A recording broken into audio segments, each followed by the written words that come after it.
Welcome back to my channel. কেমন আছো তোমরা সবাই বলো? আশা করছি তোমরা সবাই ভালো আছো, আর আমিও কিন্তু ভালো আছি বলবো না, আছি। শরীরের দিক থেকে সুস্থ আছি, কিন্তু মনের দিক থেকে একদম ভালো নেই। যাই হোক, আজকে হচ্ছে রাখি পূর্ণিমা, তো সবাইকে জানাই রাখি বন্ধনের অনেক অনেক শুভেচ্ছা। আমার সকল দাদা ভাইদের জানাই অনেক অনেক ভালোবাসা আমার তরফ থেকে। তো চলো এখন থেকে ব্লগটা স্টার্ট করছি। আজ আশা করি আজকে তোমাদের ব্লগটা খুবই ভালো লাগবে। এখন বাজে ওই 9টা 10-15 নাগাদ, তো এখন থেকে আমি আমার ব্লগটা স্টার্ট করছি। এই যে স্নান করে আসলাম, এবার যাব গোপুসোনাকে পুজো দিতে, আর এখন করবো আমার গোপুসোনাকে রাখি। তো চলো তোমরা ব্লগটা দেখতে থাকো। চলো তোমাদেরকে আজকে প্রথমেই ঠাকুরঘর থেকে ব্লগটা আমি শুরু করছি। এদিকে দেখো মা ভালো করে পুজো দিয়ে দিয়েছে, খুব সুন্দরভাবে পুজো দিয়েছে। আর এদিকে দেখো সাদা ফুলগুলো কত তুলেছি। ফুল দিয়ে পুজো দিতে সত্যি খুবই ভালো লাগে। আর এইদিকে আজকে আমার রিহুর প্রথম রাখি, ও ঠাম্মুর কাছ থেকে রাখি পড়ছে। আর দেখো চুপ করে বসে আছে, ও ভাবছে যে ওকে কিটে কি বাজছে। যাই হোক, ও আবার ওই হাতেও দেখছে, ভাবছে বোধহয় ওই হাতেও পড়াবে। আসলে বাচ্চার মন তো, যা হয় আর কি। এদিকে ঠাম্মা আর নাতির দুজনে মিলে একটু ফটোশ্যুট হলো। এদিকে ঠাম্মা নাতিকে মানে রাখি পরিয়ে দিয়েছে, আর এদিকে একটু দই খাই দিচ্ছে। খাবে না কিছুতেই, খাবার প্রতি ভীষণ অ্যালার্জি। মানে খাওয়াতে বসতে গেলে যে কি হয় শুধু আমিই জানি।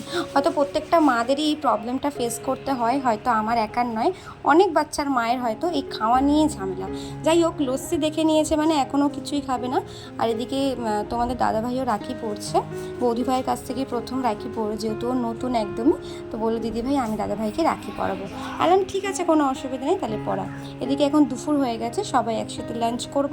আজকে সকাল মানে দুপুরবেলার লাঞ্চে সেরকম কিছুই করিনি, যেহেতু তাড়াহুড়োর মধ্যে করেছি, রাত্রে যা খাওয়ার করবো।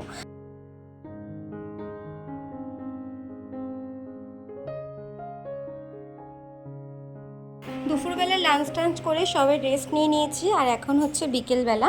তো দাদা এসছে, যেহেতু কাজে গেছিলো, ওর জন্য ওকে সন্ধেবেলায় আর কি দিতে হয়েছে। আর রাখি বছর মিনিমাম 1:30টার পরে পড়েছে আর কি, যেহেতু ভদ্রা নাকি চলছিল। যাই হোক, আমি তো সেটা জানতাম না।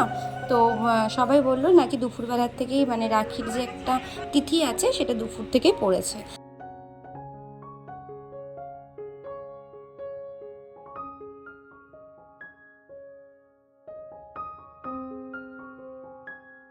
রাখি পরিয়ে চলে এসেছি সোজা রান্নাঘরে। এখন প্রায় বেজে ওই সন্ধ্যে 7:30-8টা নাগাদ। তো আজকে রাতের ডিনার হবে চিকেন বিরিয়ানি। তো আমি আর বৌদি ভাই কোমর বেঁধে নেমে পড়েছি রান্নাঘরে। যাই হোক, এদিকে বৌদি ভাই আমাকে একটু সাহায্য করছে, যেহেতু চিকেন বিরিয়ানি করছি ওই জন্য বিরিয়ানির মশলাটাই আগে চিকেনের মধ্যে দিয়ে দিলাম, দিয়ে সুন্দর করে রান্নাটা আগে মাংসটা করে নেব। আর এই যে দেখো আলুগুলো ভেজে তুলছি, আর ওদিকে ভাতটা বসিয়ে দিয়েছি। এটা দেখেন,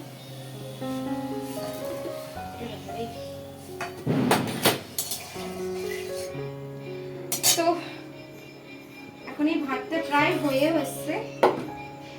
এই নিয়ে আমি অনেকবার বিরিয়ানি করেছি বাড়িতে, তো আমার দোকানের থেকে বাড়ির বিরিয়ানিটা বেশি ভালো লাগে। এমনি সত্যিও ভাতটা হয়েও এসছে। এই এখন মশলা কষা কষা মাংস কিভাবে চলে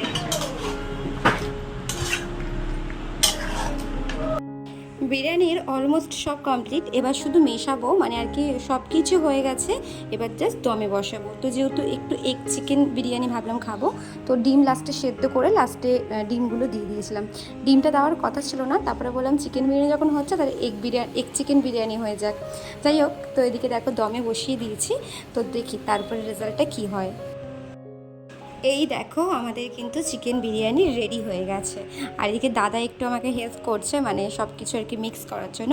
তো চলো আজকের মতো টাটা, আবার দেখা হবে কালকে কোনো নতুন ব্লগের সাথে।